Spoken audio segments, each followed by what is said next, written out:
Where do intimacy issues stem from?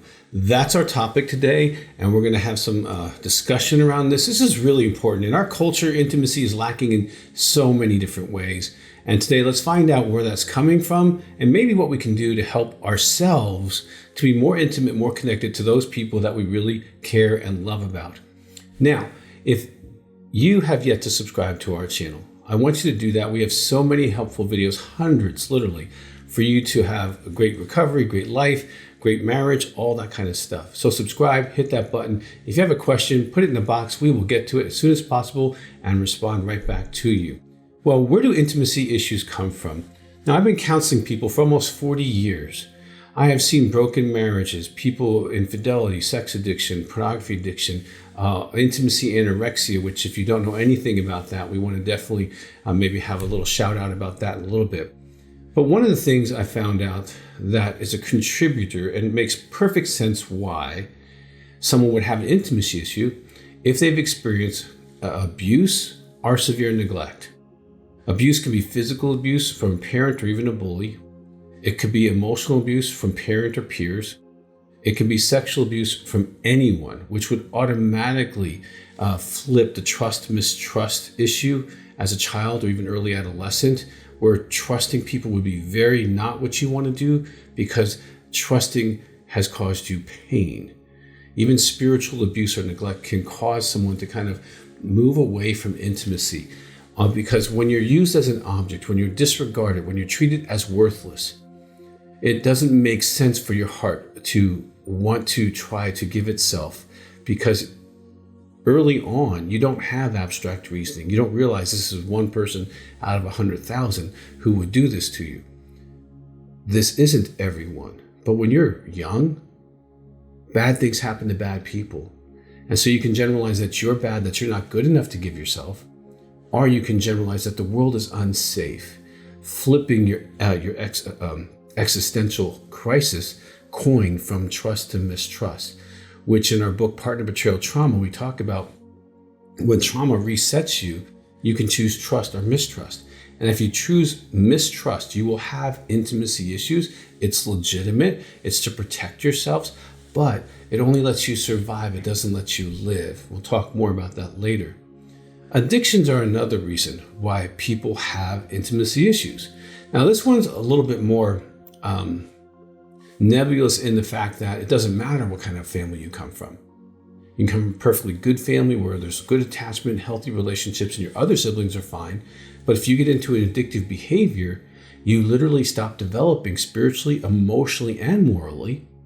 And so you don't have the skills to be able to process feelings because when you had a feeling, what happened is you medicated through alcohol, drugs, sex, porn, self-behaviors, or other types of behaviors, even carbohydrates, or currently it's, social media.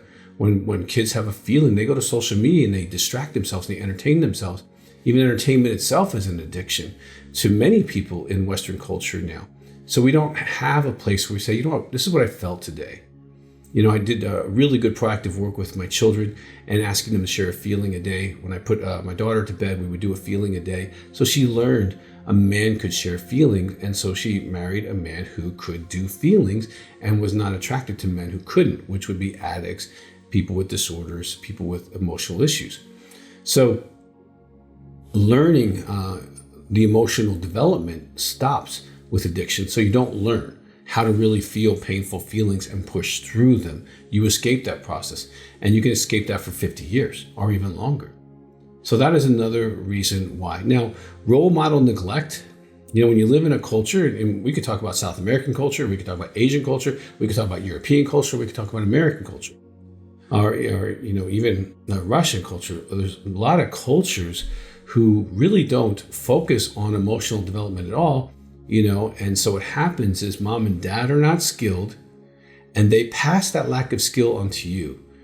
Big boys don't cry, just show up and get it done, push through, don't make a big deal of it. And basically you get the dysfunctional rules of don't feel really loud and clear from your parents because you don't see them share their feelings. They might be angry or they might cry, but you don't get like, hey, I feel confused or frustrated today, or I feel overwhelmed, or I feel elated, I feel connected. You don't get a wide range of feelings, so that parental lack of skill transfers down to you. Now, the last thing I want to talk about is basically lack of skill. Whether it comes from being an addict early on, whether it comes from parent neglect or a lack of ability to give that skill to you, or it's just not something that you have made important for yourself. Now, as a man, I can tell you, men can be good or even better than women at identifying and communicating feelings. Let me give you, there's a great book called Emotional Fitness. It's 60 days to be able to learn how to become emotionally fit. Because emotions are something you have to work out, you have to use, you have to mature in understanding how to use them. And in the Emotional Fitness book, I walk through the identification phase of feelings, which is you go to the back of the book, there's 400 feelings, you point one, you write 2 sentences out.